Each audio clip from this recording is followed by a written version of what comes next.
Greetings and salutations, everybody. Welcome to another 80s entry, which it's been a while. I think since maybe either Blue Velvet or possibly Earth Girls Are Easy, since I did a non-horror 80s film. So for this entry, I decided to revisit 1985's St. Elmo's Fire, which stars Andrew McCarthy, Demi Moore, Judd Nelson, Rob Lowe, Ali Sheedy, Emilio Estevez, and Mare Whittingham, and the synopsis is as follows.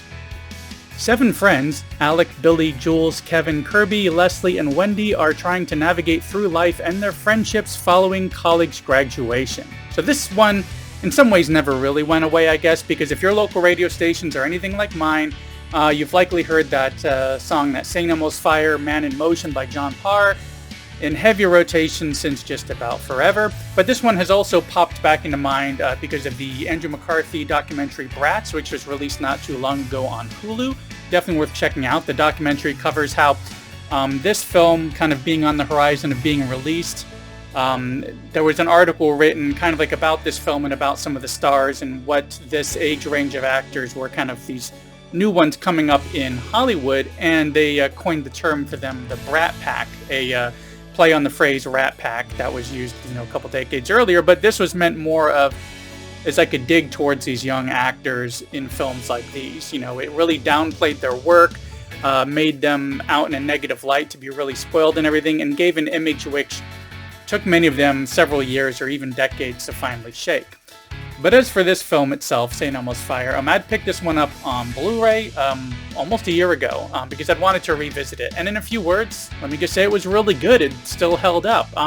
As the synopsis says, this involves some, post-college graduation, and these characters are trying to kind of get on track with their careers and their relationships, to varying degrees of success and failure along the way. And with one of them is just really pining for the golden years of college. Even though it wasn't that long earlier, he's obviously peaked there and has not been able to really find his way. While, another one is trying to get out from under her parents, another one's climbing the corporate ladder, others are dealing with infidelity, and, there's a lot of stuff going on with each one of these characters, little crushes and infatuations. And it's all those little aspects that really helped it kind of stick out to me, something more than the usual high school kind of stuff. Because I've seen countless films that were about, heading from middle school into high school, or heading from high school into college, and the changes that these characters are going to go through. But I don't really see them very often where it's dealing with that first year or two following college graduation, where, rather than moving on to the next step in education, they're done. They're just trying to kind of settle into their lives and figure out what their place is. Now, each character, has difficulties that others don't, so it's kind of like their own story, their own situation, but being close friends from college, they're always there for each other to kind of help each other through some of this, or even just in general to help them through some tough times.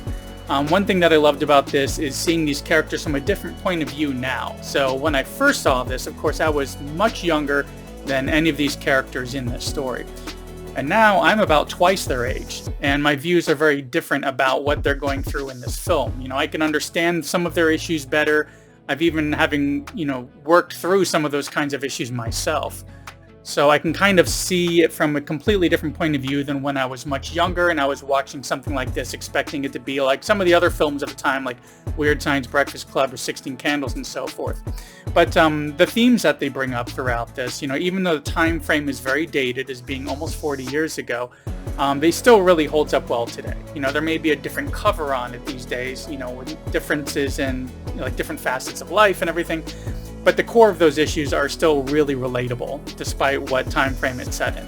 And on top of that, everyone in this film went on to do other works. Some of them, with more success than others. Some were still way up on the silver screen. Some went behind the scenes, started doing directing and writing, and some went back to do more stage work. But if you're a fan of any of the actors in this film, such as, let's say you enjoyed West Wing and Parks and Recreation, or 911 Lone Star, you'd really get a kick out of seeing this flashback of Rob Lowe much younger in his career. Or if you've seen the recent trailer for that film The Substance, which looks absolutely bizarre, you'll have a nice little throwback seeing Demi Moore in this, as she was much younger as well. But at any rate, this one still really does hold up well. The themes are still relatable.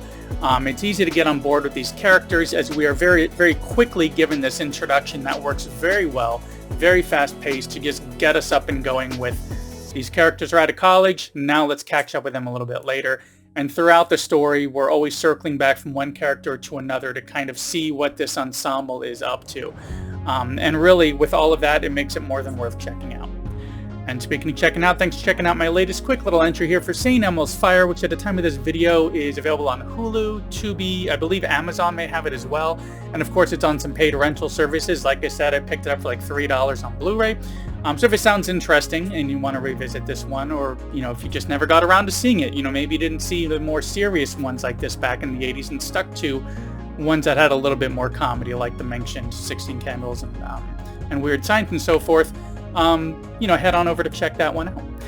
Anyways, that's all I've got for this one. Thanks for coming by and for sticking around to the end, as it really does help out quite a bit. If you enjoyed this, please give me a thumbs up and consider subscribing and hitting that little bell icon to get notifications when I put up new content, which is 1 to 3 times a week. As usual, I try to cover mainly horror, occasionally 80s throwback for films that I don't hear as much about, and sometimes I'll just throw in something randomly. Never here to trash things that I don't like, just to talk about ones that I enjoyed and think you might enjoy as well. Anyways, that's all I got. Thanks for coming by, and I will see you in the next one.